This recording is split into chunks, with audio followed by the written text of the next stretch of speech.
Ko sirada dilan mun bɛ ka kɛ ka bɔ Jalakɔrɔji ka taa Bangɔni fanfɛla na ni Kati sira fanfɛla ninnu na, a baara daminɛla déjà ka ban. Maintenant population yɛrɛ bɔra, mɔgɔ caman bɔra ko yɔrɔ ni dilanni diyara olu ye, olu yɛrɛ ka feerekɛ yɔrɔw don. Maintenant fasoden jugu dɔw bɛ k'a fɔ ko nin t'o wagati ye, ko samiyɛw bɛ yen, fɛnw bɛ yen nɔ. C'est vrai. Samiyɛ bɛ yen, fɛnw bɛ yen nɔ, mais sira fɛnɛ dilan wagatiw de b'a la, projets de don. A bɛ se ka kɛ a fɔra a mɛnna parce que ne ye video dɔ ye, Jalakɔrɔjika dɔ tun bɛ ka kuma k'u ye Idris Martinez wele ko nin ye a san damadɔni ye ou bien kalo caman ne ma fili, ko Idris Martinez ma sɔn ka n'u dɛmɛ pour que u b'a fɔ faamaw ɲɛna cogo min na u ka délai jan d'u ma. Maintenant an bɛna lamɛnli kɛ a ko bɛ ka passer cogo min na. Sinon ka yɔrɔ ci ka mɔgɔw la parce que dɔw ka so b'a kɛrɛfɛ, ka mɔgɔw labɔ ka sɔrɔ sigiyɔrɔ t'u bolo, a ma nɔgɔn, mais a bɛ ka k'a ɲɛma. An ka lamɛnli kɛ. 573 hakɛ la. Donc so 570 ni dɔɔni cili kan ka so de ma. I b'a fɔ so 500 ni dɔɔni ka taa quoi. Sira ni dawolo la so minnu bɛ yen, a kan ka taa so de ma minnu kan ka wuli ka b'u sigiyɔrɔ la. Maintenant a kan ka kɛ cogo di? u ye baara bɔra kɛ so ninnu ka sow la n'a sɔrɔ a bɛ projet in kɔnɔna na, a bɛɛ évaluera.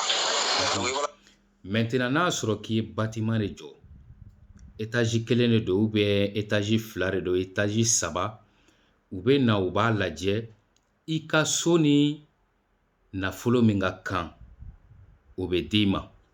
Kɛlen donc a f'u fana ɲɛna u ka na u ka PV signé k'a fɔ wari min kan ka d'u ma comme indemnisation.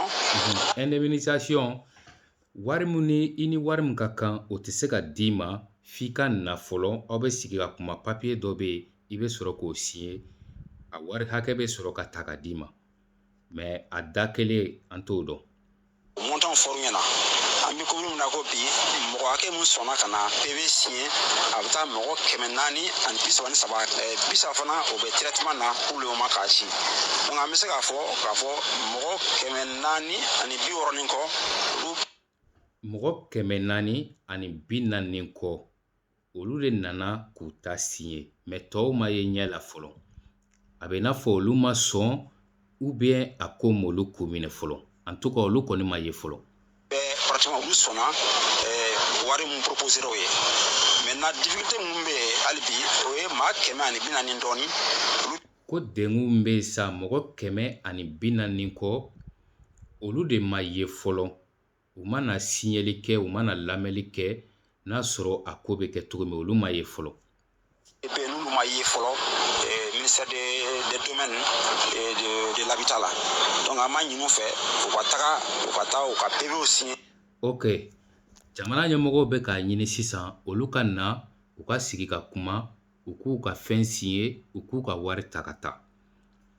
Maintenant aw ko aw tɛ pressé ko ma.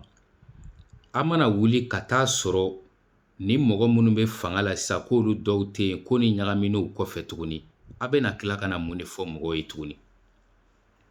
K'u y'aw ka yɔrɔ ci u ma wari d'a ma alors que yɔrɔ bɛ ka ci i yɛrɛ ɲɛ b'a la, i tɛ wuli ka t'i ta réclamer. A fɔ i tɛ wuli ka t'i ta réclamer nin bɛɛ tɛ kɛ kuma ye quoi. Nin bɛɛ tɛ kɛ kuma ye dugukolo nin sanfɛ. U ka kan ni mun ye o bɛ se ka d'u ma sinon baara kɔni daminɛna sɔgɔmada na kɔni t'a la bilen. Sigida fɔlɔ kin baara kɔni daminɛla jɔli t'a la bilen.